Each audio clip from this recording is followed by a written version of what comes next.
Hello and welcome to Modern Skills in English. Today we're talking about something every student feels, the pressure to study late into the night. We believe that more hours equals more learning. But what if the opposite is true? I'm so glad we're talking about this. My final exam is tomorrow and I am nowhere near ready. I have a huge textbook to review. I've already decided I'm pulling an all-nighter. I'll just drink a lot of coffee. I don't really have a choice. It sounds like you feel trapped. I do. If I go to sleep, I'll lose at least 7 hours of study time. I can't afford that. How can resting be better than working? Most students believe that. We think the brain is like a muscle, and the only way to make it stronger is to push it harder, for longer. Right. More effort, better results. That sounds reasonable, but the real problem isn't your effort. The problem is thinking that learning only happens when you are awake. Many students see sleep as the enemy of studying. It's the time you are forced to waste. It is wasted time. My brain is turned off. Nothing is happening. Is it? Or is it possible that your brain is doing its most important work when you are asleep? What if the final, most critical part of your study session begins the moment you close your eyes? I don't understand. How can I study if I'm unconscious? Let's start with a common belief. Many students think the brain is like an empty box, and their job is to fill that box with as much information as possible before an exam. That's exactly how it feels. I'm just trying to stuff everything in there, hoping it stays. And it makes sense. It's a simple idea. More information in the box means more answers are available. But this is why studying all night so often fails. The brain isn't an empty box. A better way to think about it is that your brain is a library. A library? Yes. When you study, you are gathering books. You are finding all the information and bringing it into the library, but you're just putting it in piles on the floor. It's a mess. Okay, I can definitely feel that. My head feels like a messy room full of information. Exactly. Now, if you stay up all night, you just keep throwing more and more books onto the piles. The mess gets bigger. Then, during the exam, you need to find one specific piece of information, one specific book, but you can't. It's lost in the mess. So what does sleep do? Sleep is the librarian. When the library closes for the night, the librarian comes in. She looks at all the piles of books you gathered, she reads their titles, and she carefully puts each book on the correct shelf in the correct place. Sleep is the process that organizes all the information you studied. It takes your messy notes and turns them into a clear, ordered system. It helps to consolidate everything you learned. So when I wake up, the library is clean? The library is organized. When the exam asks a question, you can walk directly to the right shelf and find the right book, instantly. You didn't learn more information, you just made the information you already learned useful. Okay, that makes some sense. But what about last-minute revision? Everyone says it's important to review your notes right before the exam. That way the information is fresh. That's another belief that feels true. And it is true, but only for a few minutes. We believe that a fresh memory is a strong memory. Yes, if I just read it, I should remember it. But that kind of memory is actually very fragile. Think of it like writing with wet ink. When you first study something, you are writing it down in your mind, but the ink is still wet. It can be smudged easily. It's not permanent. So when I get stressed during the exam, the ink gets smudged. I can't read my own notes. Perfectly said. You have the memory, but it's blurry and unclear. Now, what happens if you leave wet ink to dry overnight? It becomes permanent. It's clear. You can't smudge it. That is what sleep does.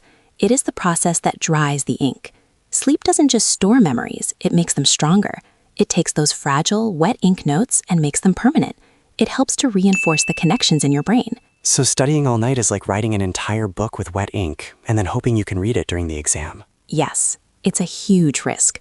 A good night's sleep ensures that what you studied is actually readable when you need it most. It's the difference between a fragile idea and a strong piece of knowledge. I understand the library and the wet ink, but what about when I'm just stuck? I have this one math problem I've been trying to solve for hours. My brain just keeps hitting a wall. My only strategy is to keep pushing. And you believe that if you just apply more focus, more effort, you will break through the wall. What else can I do? Giving up feels like failing. But sometimes more focus is the problem. When you are awake, tired, and stressed, your brain thinks in a very narrow, linear way. It's like being in a small room and only looking straight ahead. You can't see the other possibilities around you. That's exactly how it feels. I'm stuck. When you sleep, your brain changes how it thinks. It stops focusing on that one single point. Instead, it starts making broad, creative connections. It takes the math problem you were stuck on and connects it to a different idea you learned last week. It connects the history lecture to something you saw in a movie.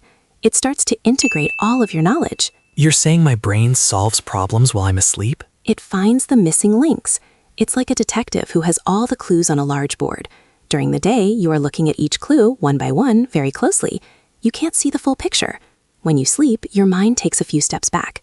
It looks at the whole board, and suddenly, it sees the connections you missed. I have had that experience. I wake up in the morning and the answer to a problem just appears. It feels obvious. It feels obvious because your brain did the hard work for you.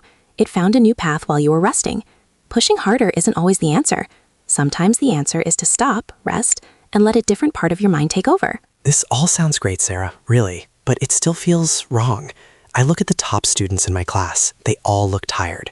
They talk about how little they slept. If sleep is this powerful, why do the most successful students seem to ignore it and still get the best grades? That is an excellent question, and it's the reason why so many people believe the myth of the all-nighter. So why do they get good grades? First, we don't always know the real story. People often exaggerate how little they sleep because our culture sees it as a sign of hard work. But more importantly, some people might be succeeding despite their bad strategy, not because of it. What do you mean? They might have a natural talent, or they might be putting in so much inefficient effort that some of it works by accident. But it's not a smart way to learn. It's like building a house with a tiny hammer. You can do it if you work for 1,000 hours and have incredible energy, but a smart builder would just use the right tool and finish in a fraction of the time. They are succeeding, but they are probably exhausted and stressed. Their method is not sustainable. The goal isn't just to get a good grade. The goal is to learn effectively without burning out. So they are playing on hard mode and they don't even know it. Exactly. The most effective students don't just work hard, they work smart. They understand that learning isn't one single activity called studying. It's a two-part process. 2 parts? Part 1 is intake. That's when you are awake. You go to class, you read, you gather the books for your library. Part 2 is organization. That's when you are asleep. The librarian comes in and makes sense of it all. You can't just do part 1 and expect a good result. The 2 parts must work together. It's one coherent process. So studying hard and then going to sleep isn't quitting. No, it's finishing the job. It's trusting the process. It's handing the work over to the night shift. An effective student knows when to gather information and when to step back and let their brain do the quiet, powerful work of organizing it. The optimal state for an exam isn't a tired brain that's full of messy information. It's a rested brain. A rested brain where everything is in its right place. Bad is the goal. A calm, clear, organized mind. I see it now. My day is for gathering information, and my night is to consolidate it all. Exactly.